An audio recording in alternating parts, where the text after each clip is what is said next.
What is up, everybody? Welcome back to another episode of the Win-Win Effect podcast, presented by WINJECT Studios. I am your host, Chris Ross, and if you're new to us, welcome. Really excited and blessed to have you here for the first time. The outcome that we're after in each episode of this show is to introduce you to as many people as I cross paths with to inspire and help you, our listeners, to manifest anything you want out of life. How I go about achieving this is one heartbeat, one mission, one outcome, that's success. Our guest for today's episode is the guy behind the formula building life-changing relationships, best-selling author of the NCG Factor, LinkedIn Larry Kaufman. He is a world-class connector, giver, and rainmaker who lives his life to help others succeed. One of the significant catalysts for his team's success is how Larry runs his Midwest region at Jefferson Wells, with him being a senior-level sales and operation leader. He has also been a globally published speaker and trainer on LinkedIn for more than a decade. Larry is an investor and advisor to several local technology companies and sits on the Holiday Heroes Board, a charity that brings joy and a sense of normalcy to hospitalized children. Some of the things to pay attention to in today's episode is how he goes about building relationships in a virtual world, how to truly stand out from the pack on LinkedIn, stop selling and be indispensable, and how to rewrite your legacy. I truly hope everyone enjoys today's episode as much as I did of being able to interview Larry. He truly wears his heart on his sleeve, and you can really feel that with his message. Before I kick this up a couple notches and dive right in, stand by for a quick message, and I'll see you on the other side. This podcast is part of the WINJECT Studios network, where podcasters come together to focus on community, collaboration, and collective impact. For more information on how to apply to join the network, go to www.winject.com. That's WINJECT.com. If you're ready to make a difference through podcasting, then we're ready to see you there.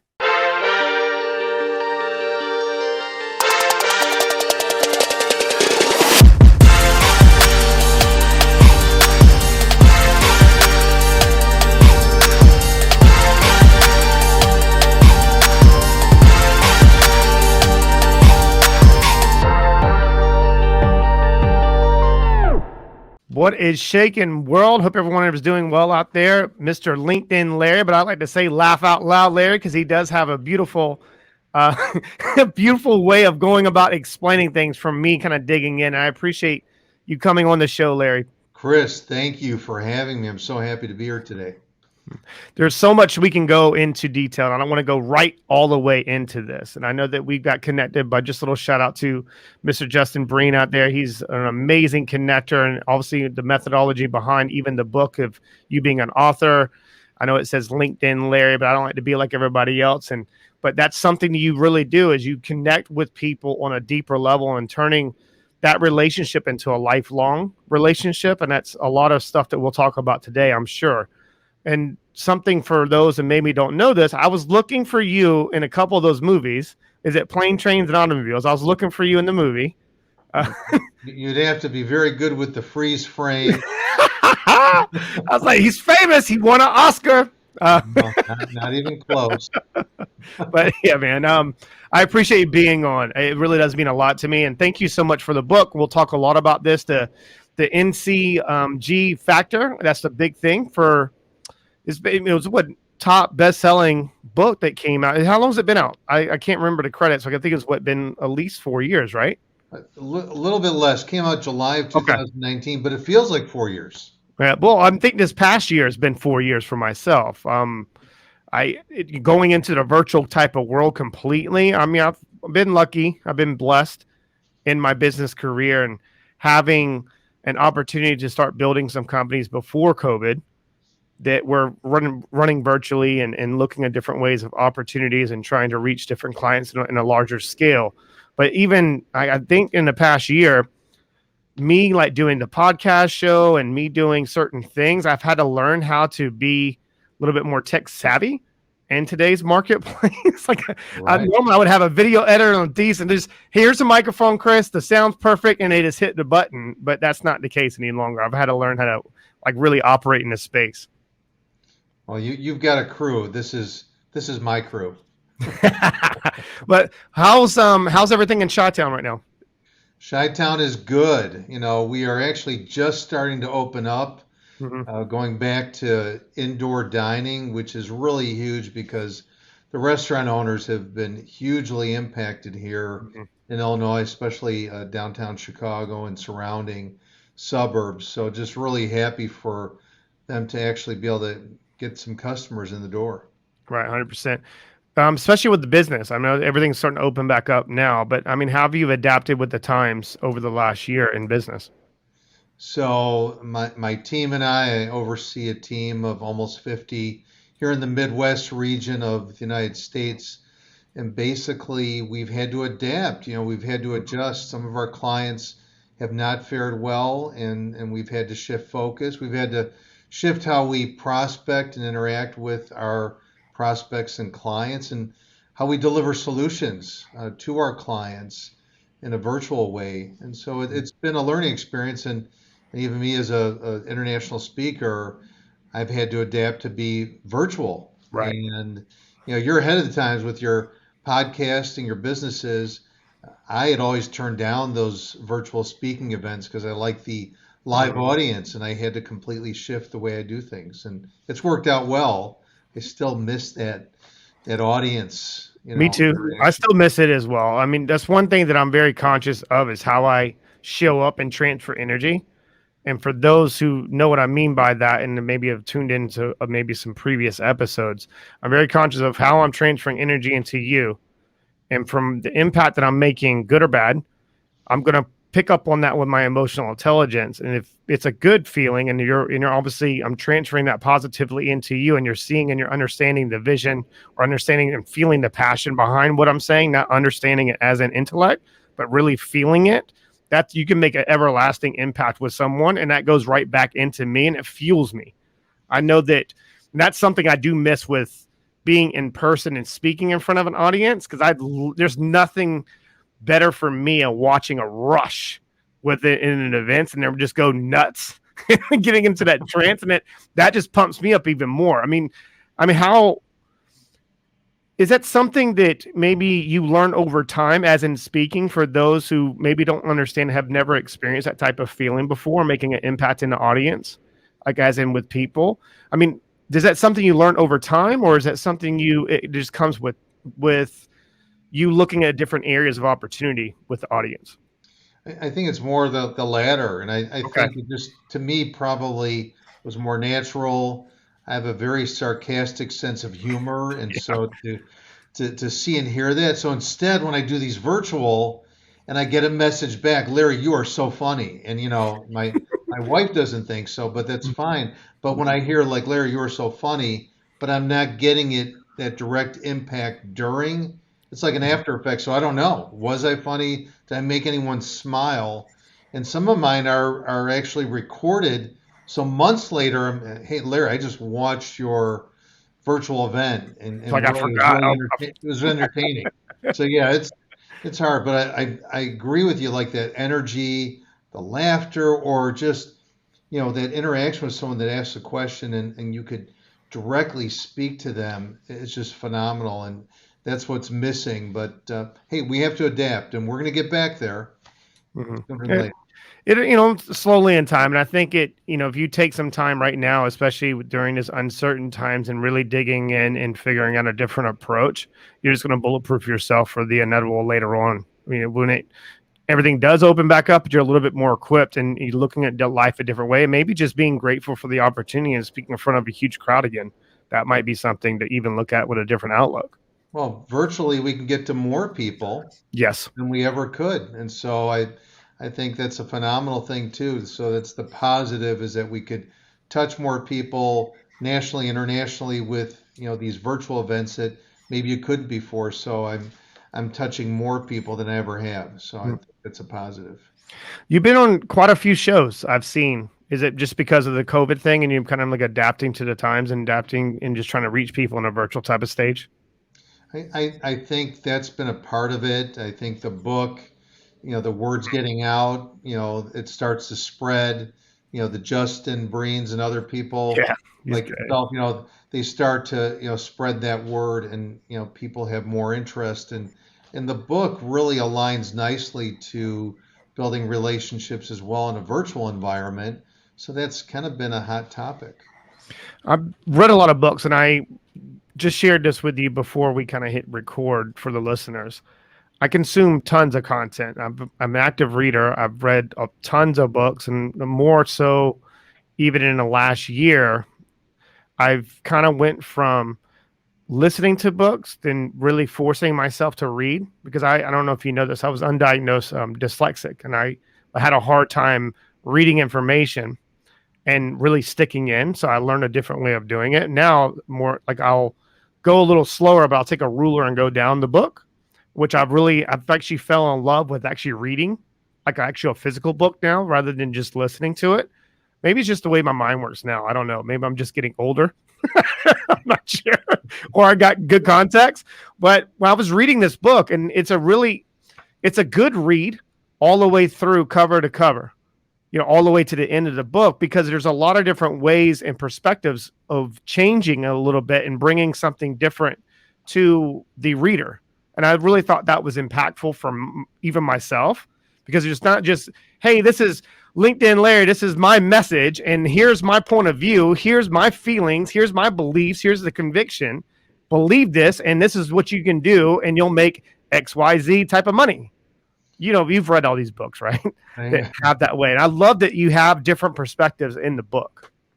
Yeah, I have my NCG masters, so networking, connecting, giving. I have my masters that are, because the book is about building life-changing relationships from college to retirement.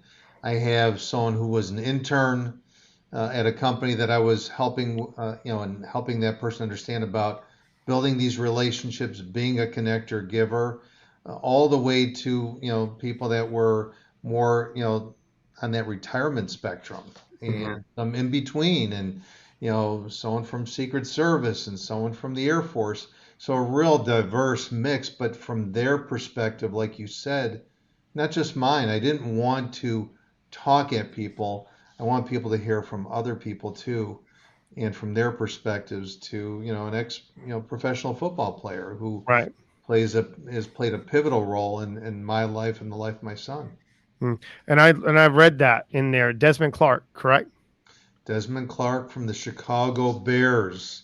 I know not a lot to talk about this season, but in his day, he was the man. He was big time, yeah. I think he played ball, I believe it was Wake Forest, if I remember correctly. I think it was Wake Forest he played college ball. I believe that may be correct. Don't quote me, though. I think just because I'm Clemson, so I remember ACC players pretty well. But if Desmond Clark, if you're listening to this and you didn't play for Wake Forest, forgive me. Sorry, my bad. It's been a minute. But hopefully you guys get a quarterback for the next year. Yeah, well we may. I'm not going to say anything. You might get Deshaun Watson. That may be a good trade for you, man. Yeah, well, Tom Brady's not coming our way, so yeah. No, yeah, that guy. I know that it's right before Super Bowl, and if he wins it, that's going to be pretty much an exclamation mark at the end of his career. I'll be like, oh, I did this all on my own, man. You told me I was washed up. I got it now. Done it all. Done it all. So let's dig into this book, man. Like, what was the biggest catalyst that made you want to do this? Write this book. Well, I know we always talk about, well, I wish I could tell my younger self. So you hear the cliche around that, but it's probably factual, because I think back to my days at Loyola University of Chicago, and I wasn't dyslexic, but I did have trouble paying attention and trying to have more fun. And at my expense, because I shared some of that with my parents and their expense, but I didn't network. I wasn't giving except to myself, right, and having fun and consumption of beverages. But I would say I was not working hard to build relationships. I was not interacting with my professors, who could have played a huge role in my post-college career. And we didn't have LinkedIn at the time. And so all these things I thought about, wow, that could really be helpful if I can go back in time to my days of college, but helping those that are entering and in college now. But then I thought, well, beyond that, maybe I'm too limited. If I'm just helping out the college kids, there's people that are just graduating mid-career, and those that are, entering retirement. And so I thought I can cover the spectrum, but the impetus was to help the college kids. but I felt that I could do much more by broadening that scope. And you are making more of an impact than you probably would imagine. I'm sure you get a lot of feedback from the book. Just from me reading this, I mean, you could definitely tell that was primarily the focus in the way that you're trying to deliver the message.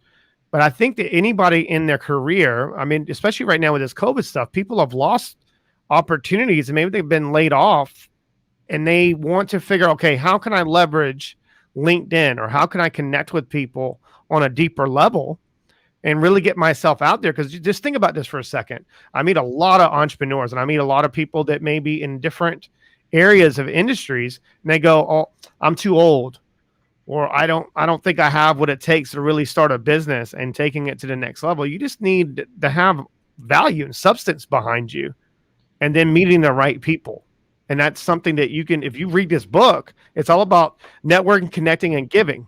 But it all comes from that abundance type of mindset and abundance lifestyle. Anything is possible, and you want the best from anyone. And what can I do to help you? And how can I be of service to you? And if that's your approach, that anything is possible. Would you agree? I totally agree. And I think this has impacted lives, and people have told me that people have changed, from, I was helping someone who oversees a $3 billion P&L at a company, and she had never been a connector, wonderful human being, but never thought that way until reading the book. And then would send me notes, Larry, I just made a connection for someone today. That's awesome. It's like, oh my God, but I also made introductions for this person, but it was great to see that. And then I interacted with a gentleman who had been in business for 30 years in the real estate world and then lost his job. It was amicable, but lost his job. So here he is after 30 years, early 50s, and had a network in real estate very thin because he worked so hard. And 53 out of a job. What do you do? And so I showed him the way of being a giver and a connector, and I introduced him to connectors that helped him. And he started to say, you know what, I like this connecting philosophy. And he started to connect people. He said, I almost was hoping I didn't find a job because I'm having fun helping other people. But I think COVID created a lot of unemployment, and a lot of people started to, self-reflect and go, wow, I haven't built a network. I haven't built relationships where I could say, Chris, can you do me a favor? Justin, can you do me a favor? And I'm trying to help people to realize to pass this to their children so they can learn now, but it's not too late if you're early, mid, or late career to change the way you react today to situations of being unemployed or things you may need for your business to grow it or to get funding, to get new clients. You have to build relationships because you saw that chapter, Takers Never Win. That's my favorite chapter, by the way. That was a good segue. How did you read my mind? That was pretty good. I had to be psychic to write the book too, so I built that in. It's a new skill. That was my favorite one because you have different takers, and that was my take on it. You have an innocent taker, and not really is being oblivious to how much they're actually taking from the other person, and then you have a default taker, right? I mean, walk me through that chapter. That chapter is one of my favorite ones in this book. Well, I think to kind of summarize, I think a lot of people say, hey, if you're giving to someone, I don't expect in return, and I never do. But it's not bad if you are giving and someone sends it back your way. That's great. But I never expect. But there are people that are truly just taking, and it's quite apparent. They will never give. They're not really appreciative. They're really about themselves. And I think you have to discern who those people are. But sometimes there is someone who can be a giver. You got to help them. And so I do share how LinkedIn has been a great way to show those that are perceived as takers that can be converted. And I did it with an attorney who I had sent a lot of casework to, got him a lot of new clients, and a really nice guy. And sometimes I feel, Chris, in your world and my world, there may be people that do services for our clients and those around us. And and they do a great job, and we're just glad that they do a great job, and we don't need anything in return. They don't have to make introductions, send us clients because they do a great service. And those are people that are fine, and we can never need to expect from them. But this one attorney was great, and he was doing great for the people that I'd referred to him, and they told me that. But I knew that he knew people I should know. Right. So one day I went to lunch with him, and I looked at his LinkedIn network, and I picked out 10 people that were perfectly aligned with the types of people I'd like to know in my business. And we opened up, had some pleasantries, and then I said, hey, by the way, I looked at your LinkedIn network. You know some great people. Can I ask you about them? And I asked him about all 10. I said, do you know them? He said, I know all 10 really well. I said, hey, if I were to prepare an introduction that looks like you wrote it about me to send it to all 10, would you do so? He said, yes. And he sent it within, like probably 2 or 3 days. He had never in several years made any introductions, but I showed him the way. I gave him the path. I gave him the tools. And one of those, through a process, became a client. Yep. So never would have happened. So sometimes you have to find a way to see, are those perceived takers people that can be converted, and some are okay to stay there, and then some really are takers, and you need to pull them out of your network. They may have been in your inner circle, may have moved to outer, and now they're way out. So, Right. Yeah. And you gotta look at the saggy circles. I think that's you mentioned in the book, and trying to maneuver around those. I really liked that you mentioned one thing, and you were talking about like those are the ones that they're not conscious of the fact that they're taking, and not really not looking at the other side of it. But if you show them a different way and they feel good about the connection, because that's a big thing for people, especially myself. And I talk a lot about this in sales. When you're looking and you're trying to sell through people, you're not selling through, you're selling through trying to get to their networks, but you're doing that by your reputation. And sometimes that's a complete reflection on how well you've done with that client or that business. They say, oh, if I can't, you don't give me enough to sell you to my friends or sell you to my network, then what's the point in the first place? You should never even ask. But I've met people that just maybe just in a brief conversation, Larry, and they ask me for the craziest connections. I'm like, how do you think that's possible? Like, why do you think that why do you think that I should be open to connect you to that person? What have you done for me? Or I can't even sell you. I don't even know what you do for a living. What do you do again? What's your insight on that? Well, I think if you're authentic, right? So if I'm authentic with you, I'm real, and I truly want you to know that I want to be this resource to you, to those around you in WINJECT, your business, that I could help you. I could be a connector and be that true, solid relationship. When I go to ask you, that's why you can't ask for favors and help until you've established that baseline relationship. The other side of it too is you do have relationships.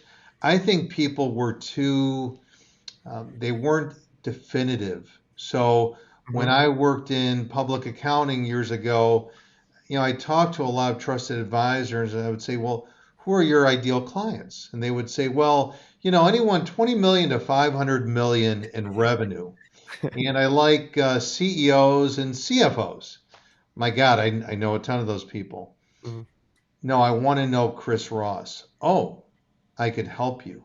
So what I try to help people to understand is that your network could be more helpful to you if you're more helpful to them, right? So help them. You've got to help them to get there, to be more specific and saying, I need to know someone at ABC company. So for WINJECT, if you go, Larry, I'm trying to break into these companies. Some of them are headquartered in the US, maybe you have a connection at some of these companies. These are my target companies. And we've already established that baseline that I'd pretty much do anything for you that was legal. Right. Right. And so if you're specific and definitive, I could be more helpful. If you're just general and vague, that's where I think a lot of people go, well, that person I've done so much for them, they've never done anything for me. because you didn't ask. You didn't ask specifically who you wanted to know or the company. You were just too vague. And it Yeah. really makes a massive difference. But you've got to cultivate relationships. Mhm. And if I didn't cultivate the relationship with Desmond Clark, I could have never asked him for the favor I did for my Exactly. son. And And talk so, about that if you can. Talk about that, how important that was. I talk about this in some of the engagements I have, and I put it in the book because Desmond Clark is that authentic person. Yeah. He played for the Bears, but I mean, he's Up there. a business leader, speaker, author, just a great guy. But you know what? My son has had a very, tough life and grew up being bullied. He's going to be turning 21 this year, but grew up being bullied, and that leads to other issues as well. And he had this like passion for the Chicago Blackhawks, and just used to make videos and still kind of does these montage videos, and they've been recognized by the players and their spouses, significant others. And I thought, if I could do something for my son around the Blackhawks, that could be life changing. 100%. So, well, I didn't know where to go. So I was like, oh my God, I don't know anyone at the Blackhawk organization. So I knew Desmond was very connected. And he and I built this relationship right when he left the Bears. We met at one of his foundation events, and we just clicked. And I helped him. He helped me with my charity. I made connections. I did some LinkedIn training with him. Just an outstanding individual. And I called up Desmond and I said, Desmond, can you do me a favor? Mhm. And there's a few responses you can get from that. Chris, can you do me a favor? And I know you're the kind of guy who goes, sure, what do you need? Yeah. Right? Or I don't know, what are you looking for? Or no. Well, that's the person you're done with, right? Or they'll ignore that first statement, or they'll be like, "Oh yeah, like, so how you been?" And then just getting diverted around it. Yeah. Right. They don't want to help you. Desmond was like, of course, what do you need? And I told him in depth of what was going on with my son, and they asked about the Blackhawks. He said, I'll tell you what, Larry, give me a little bit of time and I'm going to help you out. And I'd say within 2 days, he responded back and said, hey, you're in. The draft had come to Chicago at the United Center for hockey. And he said, you're going to go to the draft with your son. You're going to get a seat. And then you're going to get a text from this woman who's going to call you down for a meet and greet with a past or a current player. I don't know. So I level set with my son. I told Desmond he's incredible. He knew that already. I said to my son, here's what's going on. It may be past or current. He didn't care. He was just thrilled at what Desmond was doing. Draft. Yeah. So we got to the draft, got the text, came down, and this woman, Ashley, said, hey, you're going to go have a meet and greet in this private area. So I'm going to walk you guys over. So we walk over to this private area. These two guys, well dressed in suits, with this box of memorabilia, and a photographer walk in. And it's Patrick Kane and Jonathan Toews. Now, I don't know if their fame has made it to the UK. I hope so. I know you're from the States, Chris, but maybe you heard of them? Yeah, of course I have. I'm from, me being from the States, when I'm from Charleston, South Carolina, we didn't have NHL, but we had the minor league. It was called South Carolina Stingrays. They won a couple Kelly Cups. So I was aware of hockey, but luckily for myself, they had, when I was playing video games, Nintendo back in the day, that's one of my favorite games was a hockey game. So I got kind of addicted to it. So I do know. Okay. Well, Go ahead. look, hey, Patrick Kane, Jonathan Toews, these are my son's idols, and I have to tell you, it was so moving, and they knew my son's situation, and they spent 15 minutes, took photos that we still have access to in the cloud today, and the interaction with my son, and just so moving. And my son, is not really this big emotional, kid, but he gave me this hug afterwards, and I could see the tears and the welling up, and and I felt the same, and I'll never forget that. But what Desmond did as a favor for my son And so when we are giving and we help others and we do favors that impact lives, those people, I mean, it's so meaningful, right? They would do anything for you. And so when you need those favors for the job, for the funding for your business, for anything that you may need for yourself or a loved one or a friend, to ask the favor, you've had to have built that relationship and been a giver. Mm-hmm. And so Desmond, whatever he wants, he knows I am there. 100%. He's always in my thoughts. And so I think we have to start thinking about, have we been a giving person?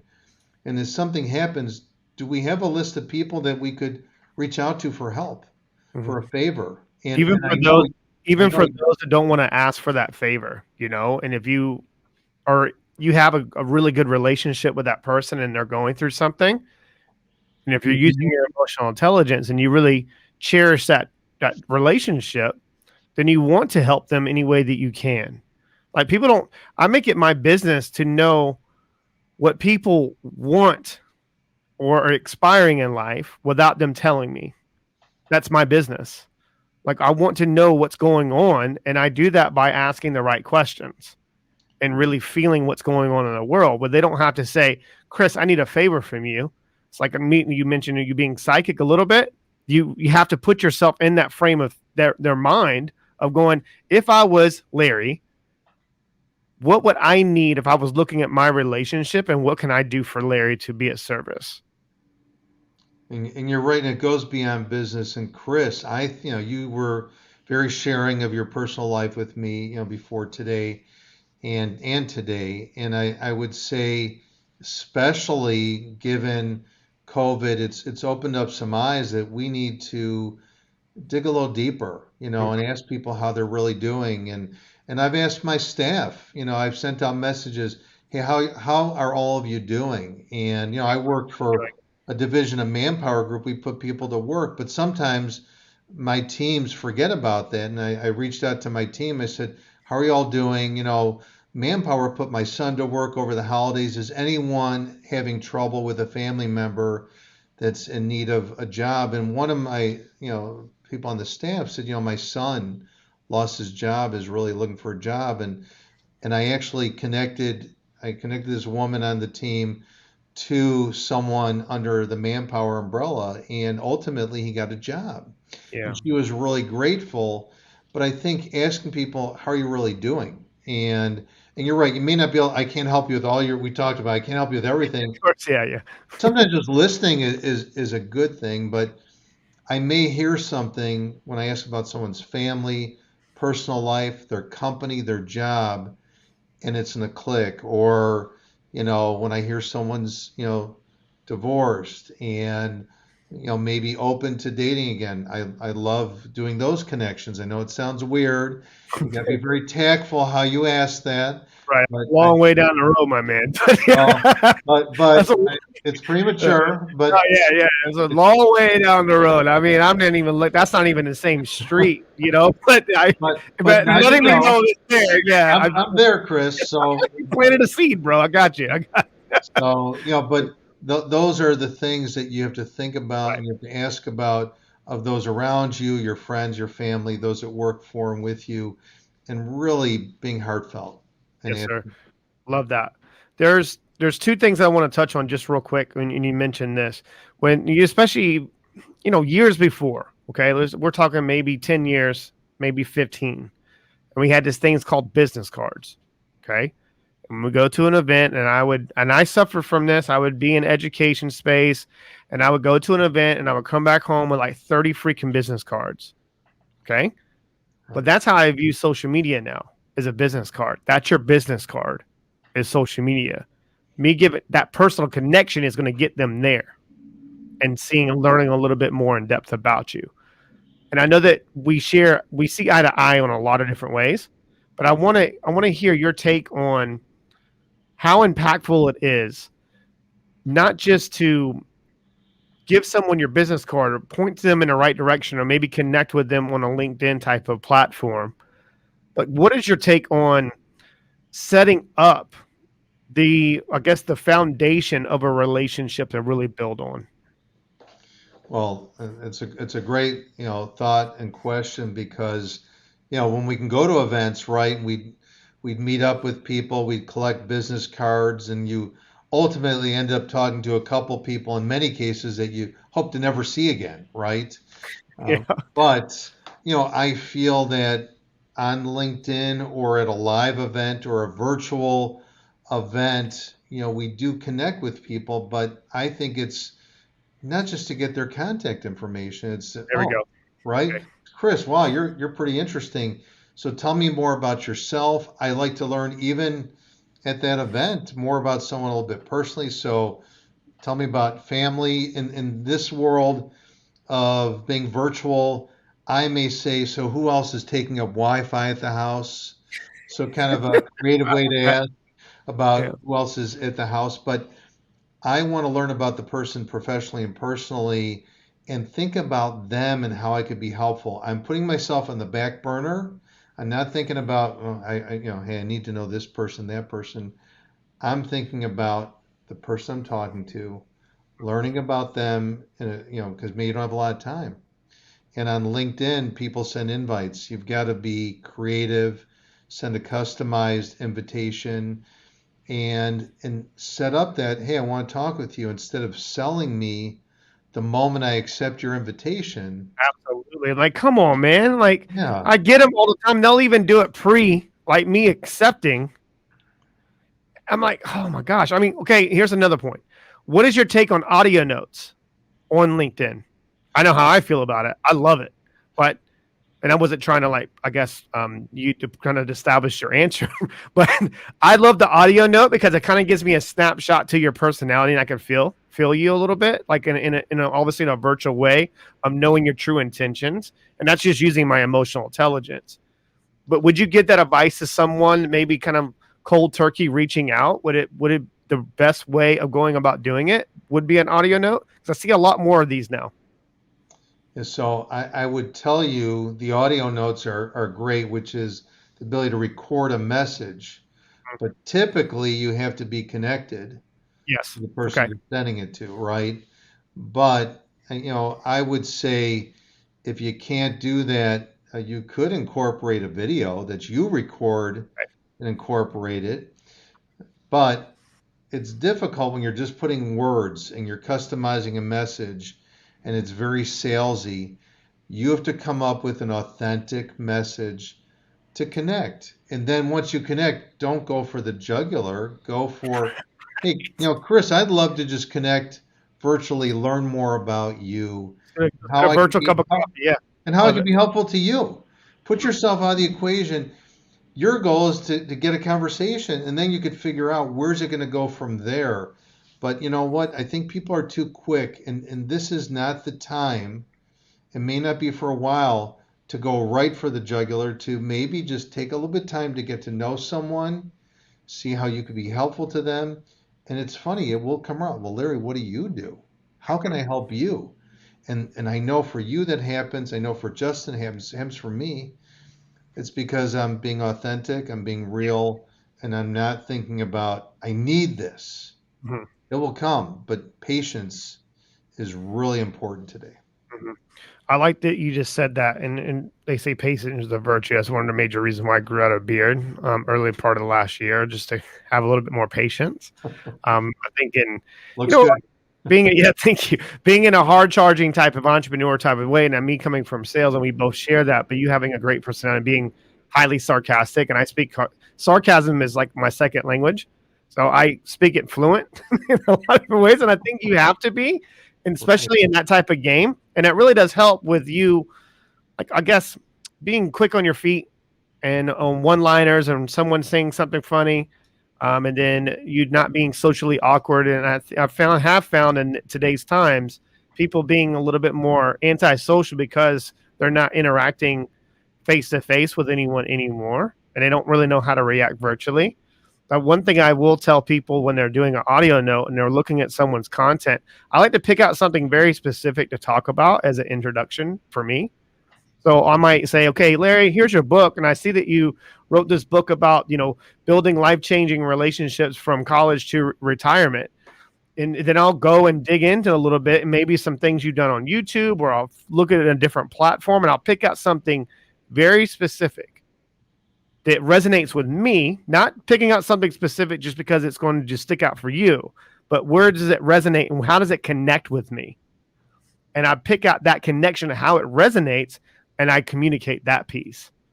And that really opens people up to go, wow, this guy spent this much time digging into my story a little bit and picked out something that no one else has really mentioned. And what makes it impactful is they connected with me. And that's what you're looking for anyway, right? Is you're looking for a connection. Totally. Well, I love LinkedIn, and I'm called LinkedIn Larry here because it gives me the ability to look at someone's profile. Some are pretty bare, but sometimes I could pick something out and they're just so surprised that I found that, and we latch onto it. And if I can read something about someone's background or where they went to school or even a not-for-profit interest, and really powerful. And I don't know if you hear it, but I hear like, how'd you know it? Well, it was on your LinkedIn profile. Oh, I didn't even realize I had that there. And someone recently had Skeet and Trap listed next to their college, and their profile was like empty. There was nothing in there. Like I was digging, and I said, "Hey, tell me about this Skeet and Trap." Back in college, and he said, "Oh, I was in the Atlanta and Barcelona games in the Olympics." What? Like that was nowhere in this guy's profile.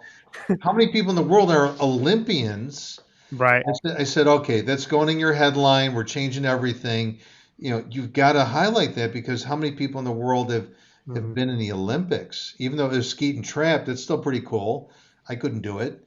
So, but I think it's taking the time to get to know people, and LinkedIn gives you that opportunity to look into their background. And we like sharing things. In my profile, I test people. You mentioned it with the movie, but I put that in there purposely to see if people read my profile and ask me about my film career, which is nothing. But you did ask. Yeah, of course. I mean, I would love to be in a movie, in a good movie, I guess you would say, but I wouldn't even know what I would like a role I would play or whatever. But I enjoyed the movies that you've been in, even if it was I had to put like freeze frame, and I think it was the backdraft. You're in the bar. I think it was in the bar area. Yes. Yeah. Okay. See, I picked things out like this because it interests me. I remember the movie.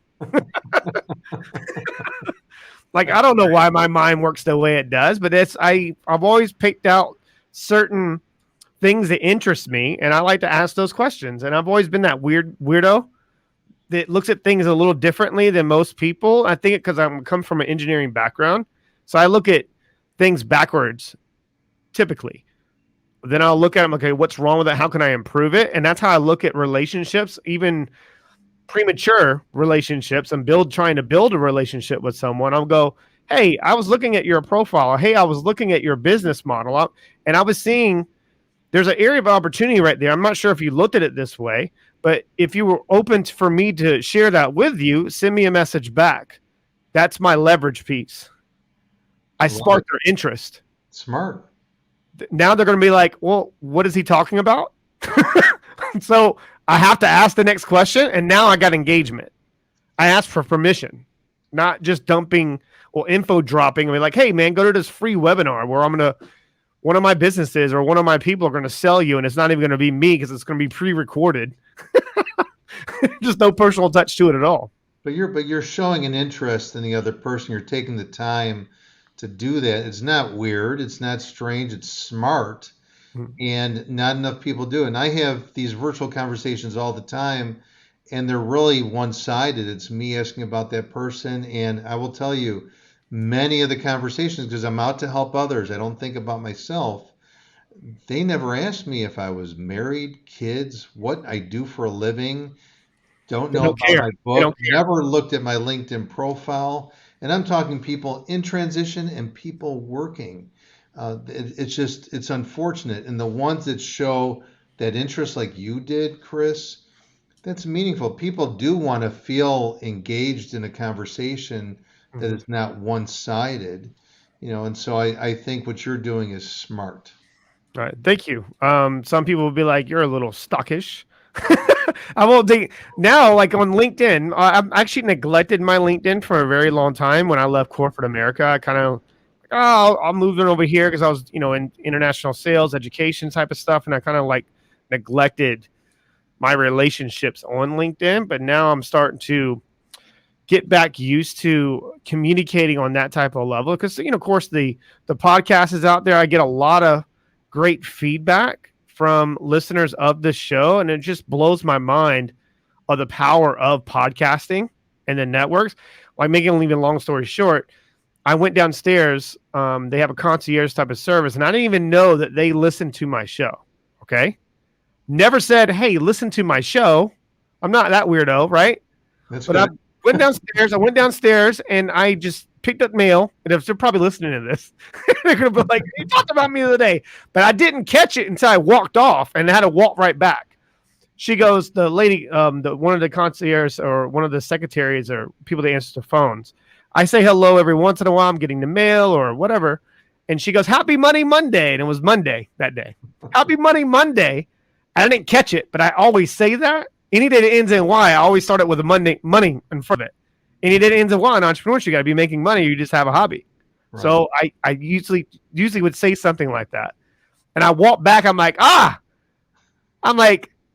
say that all the time. Did you do that by accident? And she's like, no, I listened to your show. I thought that was amazing. I'm like, I didn't even know I didn't know that you knew I even had a show. She's like, yeah, it was on your, you responded to an email. And I saw on the bottom of your email, I just happened to go check it out. And I really enjoy it. I've listened to probably like maybe 10 to 15 episodes. And I'm like, wow. I'm like, never would have thought, never would have imagined. Now you're famous in your own building. Like, who knew? Didn't even know. It did make me feel a certain way. So now, of course, you know how it is in passing conversations, especially with the COVID stuff. And here, being in England, everything's like on lockdown. It's like serious. People put masks on and, of course, people have to protect themselves on PPE and whatnot, but you can't see their face and smiling faces, I guess you would say anymore. Or like, you don't know if they're saying underneath their breath or moving their mouth like this asshole right here. Look at this pretentious asshole, That's funny. But I mean, how is I know that you're starting to become a little bit more relaxed there, right? So, which is good. But has it made it a little bit more difficult of, I guess, for when you do open everything back up in your office? I mean, what kind of things do you have in place for people to feel a little bit more safe when it comes to COVID?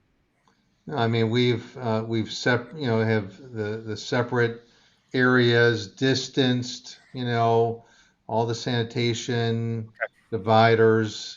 It's all in the right place, and we don't have that many that come to the office. I think what's happened is more have liked being virtual. Now I run sales and operations. I want people when we're back to it to engage. There's nothing better than that face to face. But I think you don't have to be in the office first. You could be in the home environment, and I think it's really changed the way we do business. But I don't want my staff to get too comfortable always being virtual and then be afraid to get together. I can't wait to re-engage and have that interaction with people, even with a mask. It's still better than this, but there's a convenience factor. It has helped. It's made us more productive. Yeah, it has. And it will.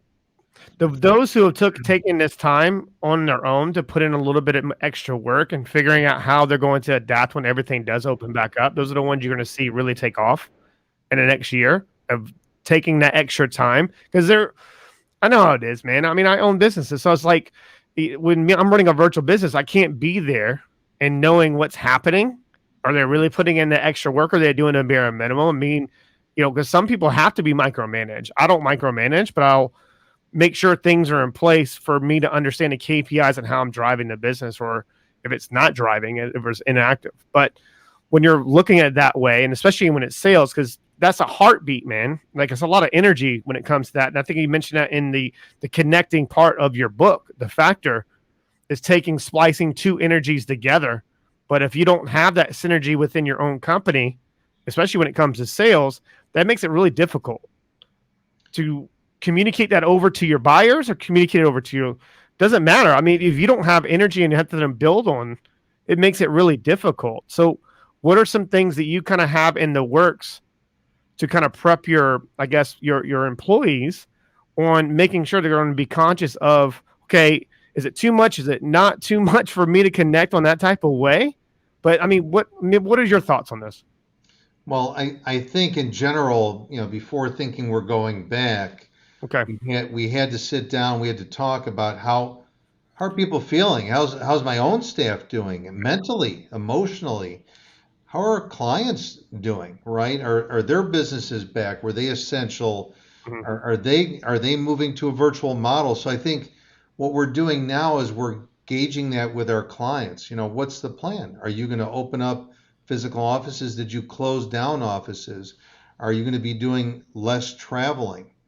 And so I think what's important that we're doing and everyone should be doing is start to lay that foundation to understand internally and externally how is everything operating today and how is it going to operate tomorrow and how are we adapting. I think we will still do less travel Mhm. and that we're finding ways that we could do things more virtually. I brought my teams together for meetings face to face, and you're losing a day because they're spread out over a geography.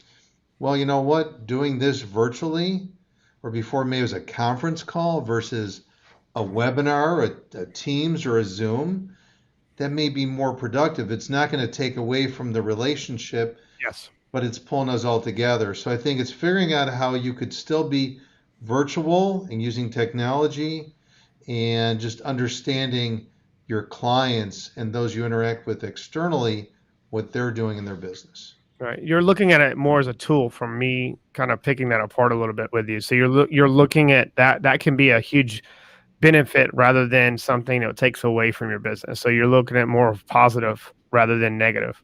Oh, completely. I think in many, many ways. I think it's, where I'm spending all this money on leases. Well, you know what? We found that we can operate virtually. And Yep. so we're getting smarter. Now, it doesn't mean we shouldn't still be leasing space, having real estate, but we're just getting smarter about how we use it, where Mhm. we use it. And so I think it's been challenging and good. So I'm taking the good from it. Mhm. What is the things that you're looking forward to in this year? Like, what are some of the milestones and what are some of the goals and targets that you're trying to get after in personal and in business? Well, in personal to make it to 32 years of marriage, which will be in That's a good thing. June. Yeah. Personal that my kids carry on with their educations and relationships, and I would say for myself, I'm 56, hoping to make it to 60, Mhm. so and still retain a little bit of hair, and then You on got more than I got. We're good. I'll take that. Thank you. You're And welcome. then professionally, I really enjoy, working with my team and, on the sales side, on the operations side, and continuing to, lead the way, lead the path in our business and help out our clients and help out my team to advance professionally and develop. And honestly, the book, just getting the message out about the book. And I transcend it to my team that we can't be takers. We've got to give. We got to think about others, be connectors, and enhance our relationships. So I want to keep helping other people every week, every day. And you helping me get the message out is so powerful. Thank you very much, Chris. You're welcome. I mean, there's the least I can do for, even the first conversation that we had. I just, it was you have an uncanny ability to connect with someone and really feel that you or have a genuine interest. I've watched a couple of your interviews that you've been on, and I'm not saying it, I'm not trying to make myself sound a certain way, but you have a really good way of being able to answer the question and understanding what they're really asking you. Even I'm going to pick out the person that was asking you the questions, but you used your emotional intelligence and you read what they were really asking you and you answer it that way on top of it. I thought that was, I'll tell you off camera who that was, but I thought that was really impactful. I was like, wow, this guy, He's better than he actually portrays himself. This guy's good. So I'm going to enjoy this episode. Keep feeding my ego. I love it. Thank you. Look, no, seriously, I was impressed. I was like, wow, that was pretty good. I was like, I don't think that they maybe have caught on to that. And you know what stuff? I don't know if you've met Brian Bogart. Have you met Brian? I don't know that person. There's so many people I'm so excited. There's so many people I have to introduce you to.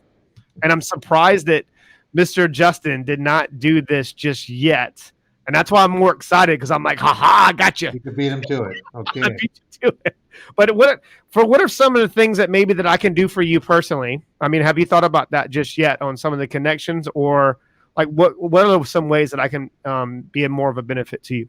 So I think you allowing me to get my message out today, you don't have to do anything else. And, I've already thought pre-interview a connection I'm going to make to someone. I'm going to say on the air to someone in your area, your neck of the woods, not mine, that I think will be good. And I'll explain that later. But I think for me, you've already done it, because you've given me a virtual platform that has a lot of reach to get the message out. Do I want to sell millions of books? My wife said if I sell millions of books, I can work part-time. So it's like I can't retire. So I love it. Well, so she gets her own alone time? Come on, let's face it. You have to really be very, very famous to sell millions and millions and millions of books to be able to maybe benefit. So I'm just trying to get a message out to help these college kids, to help people mid-late career. I want to help other people, and I can't get to everyone. So this platform, my book, is helping me. So you've done it. You don't need to do anything else. Yeah, it's not like do anything. And I appreciate you saying that. What I mean by that is that, there's always going to be and forever will be with myself another extra effort and extra personal touch to a relationship, just to show how much I do appreciate the relationship. And that's one of the things I have enjoyed of, 2020 leaning into 2021, is it's forced me to connect more on a deeper level than showing people what I really do for a living, rather than doing it just in business. That's what I love about podcasting, because that's just another way of getting your message out there and communicating, not just to you, communicating to the audience that I have established over the time. They might have showed up for me, but they stayed because of you, Larry. And I know that.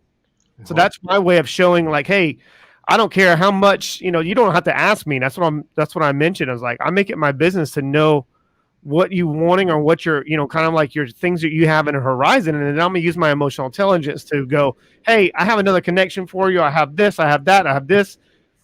I'm an open book. I think you probably can sense that probably already with me. Well, definitely. Well, what I would say, Chris, is, I always ask people, how can I help you? But I also let them know, today you should know, and this is what I try to tell people, is you should know I'm going to be your indispensable resource. I did a podcast on that, but I'm that person that you can go to. And I know you got Justin, and he's very connected, and so am I. I've got a few more LinkedIn connections than he does. Everybody, yeah. I look at, and if I'm able to get to one extra person and they're able to hear a message maybe coming from me, and it could change their way of thinking, and it could benefit their life in any type of form or fashion, I'm going to be forever grateful for that. And sometimes I won't even know that I watered that plant. It turned into a massive tree and had no idea. You know what I mean? It's great when you find out that it has grown to that big tree. And so I'll say I'm your resource. I want to be in that inner circle for Chris Ross, and anything you, your family, your friends, your network needs that you don't know where to go. I'm the guy that's got the weird network though. So if you come up with something weird, I'd love to be challenged with a weird request. Okay. And then come through and deliver. Challenge Larry, accepted. I need this. And I don't care where it is in the world. Challenge me and I'm going to deliver for you. All right. Well, I will have to take you up on that challenge. And I'm one of those crazy people that come out with just weird things. I'm like, well, how did he connect with that? Why did he think, okay, hell with it, I'll go after it. Let's see if I can make it happen. Challenge accepted. All right. But I do appreciate you coming on. It means the world to myself. And I'm sure if anyone's listening to this and they have a pulse, they probably got a lot from this. And just to kind of like recap, the NCG G Factor book. I will put this all in the show. My team does a phenomenal job of putting all the links and whatnot from there. But thank you again, Larry, for coming on. It really does mean a lot to me. My pleasure. Thank you, Chris. Wonderful time today. Right.